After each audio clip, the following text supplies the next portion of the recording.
First of all, many congratulations from everyone here in the Paris newsroom. Just how does it feel to have won this award?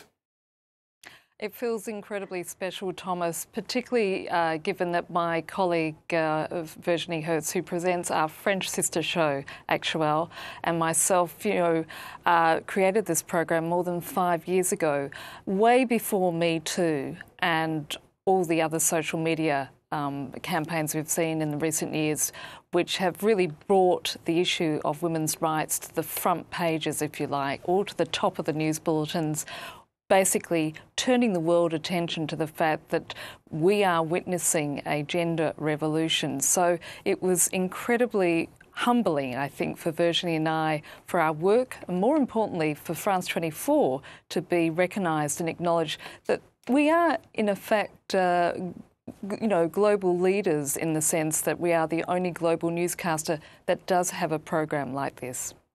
Now, Annette, just talk us through exactly why the UN has decided to award France 24 and the 51% programme specifically.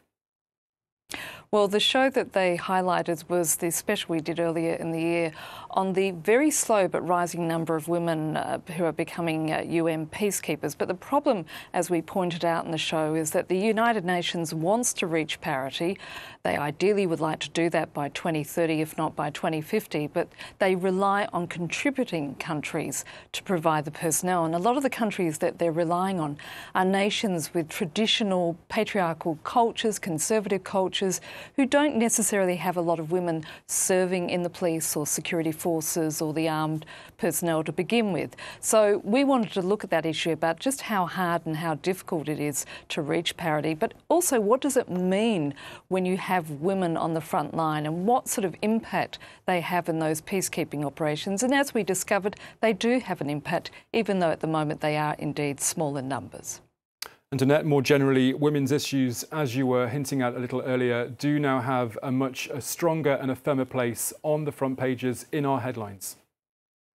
They do indeed. And I think as I was saying, we are witnessing not just a digital revolution, but a gender revolution as well. And demographics are making changes. In fact, we are seeing more women than ever in the workforce, more women than ever at in universities, more women than ever earning their own or having their own independent financial means, which means we're seeing a power shift starting to occur very slowly, but certainly starting to begin in all sectors of the world. And again, I think it was wonderful for the United Nations Correspondents Association to recognise that we've been reporting on these issues for some years now.